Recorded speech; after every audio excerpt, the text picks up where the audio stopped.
نیولا ایک دبلا پتلا جانور ہے۔ یہ چوہوں، سانپوں اور مگرمچھوں کا دشمن ہے۔ مگرمچھ عموماً اپنا منہ کھولے رکھتے ہیں اور یہ اس کے منہ میں گھس کر اس کے پیٹ میں پہنچ جاتا ہے اور اس کی آنتیں کاٹ دیتا ہے اور پھر باہر نکل آتا ہے۔ ایک دفعہ کا ذکر ہے کہ ایک نیولا چوہے کا شکار کرنے کے لیے اس کے پیچھے دوڑا۔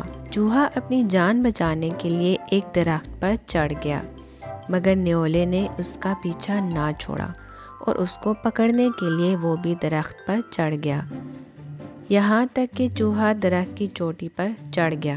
جب اس کو بھاگنے کا کوئی راستہ نہ ملا تو وہ ایک شاخ کا پتا منہ میں دبا کر لٹک گیا۔ نیولے نے جب چوہے کی یہ چالاکی دیکھی تو اس نے اپنی مادہ کو آواز دی۔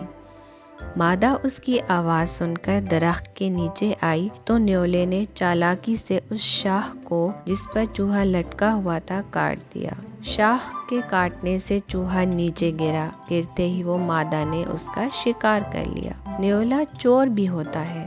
جب اس کو سونے چاندی کی کوئی چیز ملتی ہے تو اس کو اٹھا کر اپنے بل میں لے جاتا ہے۔ چوری کرنے کی عادت کے ساتھ ساتھ یہ ذہین بھی بہت ہوتا ہے۔ ایک دفعہ ایک شخص نے نیولے کا ایک بچہ پکڑا اور اس کو پنجرے میں بند کر کے ایک ایسی جگہ رکھ دیا جہاں سے اس کی ماں اس کو دیکھ سکے۔ اس ماں نے اپنے بچے کو پنجرے میں بند دیکھا تو گھبرا گئی اور 1 دینار لے آئی اور اس کو پنجرے کے پاس رکھ دیا، گویا یہ اس بچے کی رہائی کا فدیہ تھا، اور رہائی کا انتظار کرنے لگی۔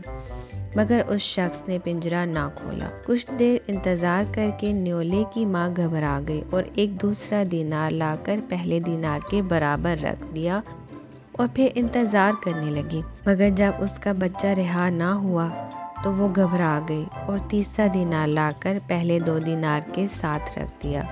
غرض اسی طرح اس نے 5 دینار لا کر جمع کر دیے، مگر اس پر بھی بچہ رہا نہ ہوا تو وہ اور گھبرا گئی اور ایک خالی تھیلی لا کر ان 5 دیناروں کے پاس رکھ دی۔ کچھ دیر انتظار کرتی رہی، پھر بھی شکاری نے پنجرہ نہ کھولا تو دیناروں کی طرف لپکی۔